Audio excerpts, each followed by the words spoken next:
The U.S. is issuing a travel warning as China battles the outbreak of a mosquito-borne illness. The chikungunya virus has already infected more than 7,000 people in China. Now, should Americans be worried that we could have another global outbreak on our hands? Fox News senior medical analyst Dr. Mark Siegel joins me now. Dr. Siegel, thank you for being here.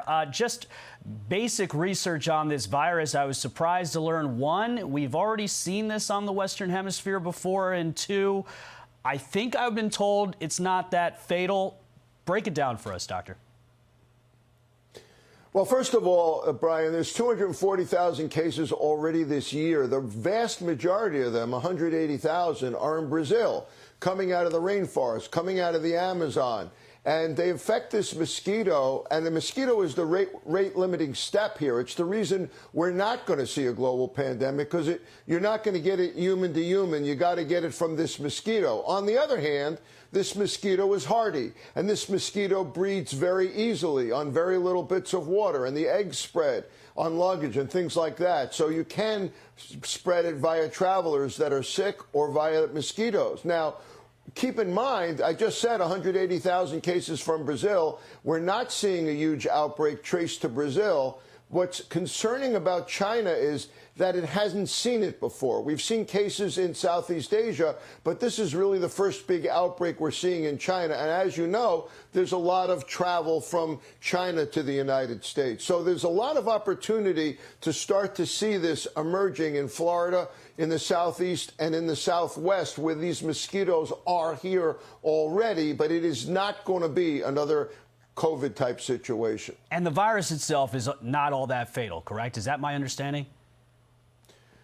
Yeah, the virus is, for the most people, it's a nuisance, but for some people, it can cause a lot of joint and bone and muscle pain and high fever. So it's not something to take lightly, but it's almost never fatal. That's correct. About 10% of the time, it can cause an encephalitis or infect you in the brain. That's something you don't really want, this virus, for sure. So you want to use a lot of precautions with insect repellent and with clothing for it. But China is definitely vastly overreacting to this with the draconian measures, you know, spraying everywhere, wearing red vests, going door to door, examining you and finding you if you have little bits of water. This is typical of them, and it's what they've done before, and it spreads much more fear than it controls virus. And before I let you go, I want to ask you about this. This is an outbreak that we're seeing here in the United States. Legionnaire's disease is spreading fast through Harlem in New York City. So far, over 80 people have been infected and 3 have died. What can residents do to stay safe, and how concerned are you about this further spreading?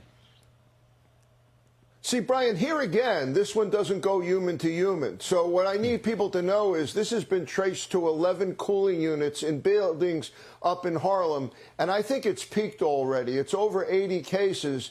We see about 6,000 cases a year in the United States. It's a serious lung infection, and it can get you very sick and put you in the hospital. It's got to be treated very, very quickly with antibiotics, which actually work. But it is not going to spread around the city. The key is cooling units, air conditioner units. That's where this lives. And in that area, they're being very careful and jumping in to try to control it. And I think they have it under control now. I've got 30 seconds here, doctor, if you can help me get to this last question about a CDC study that says that 57% of Americans' calories are coming from ultra-processed foods. Wow. That's all I got. You know, Brian, this is exactly what RFK Jr. has been saying, make America healthy again. We're talking about ultra-processed foods being burgers, being pizza, being sweet beverages, being desserts. And what they all have in common is too much salt, too much sugar, too much unhealthy fats, and they're made in a lab, or they don't even know what farm they came from. It's addictive, is my bottom line. This stuff is addictive. It's all of those ingredients. We have to go back to more fresh, unprocessed foods because it leads directly to heart disease, obesity, and cancer, the exact things I'm fighting in the doctor's office. Dr. Mark Siegel, thank you for being here. Appreciate it. I'm Steve Doocy. I'm Brian Kilmeade. And I'm Ainsley Earhart. And click here to subscribe to the Fox News YouTube page to catch our hottest interviews and most compelling analysis.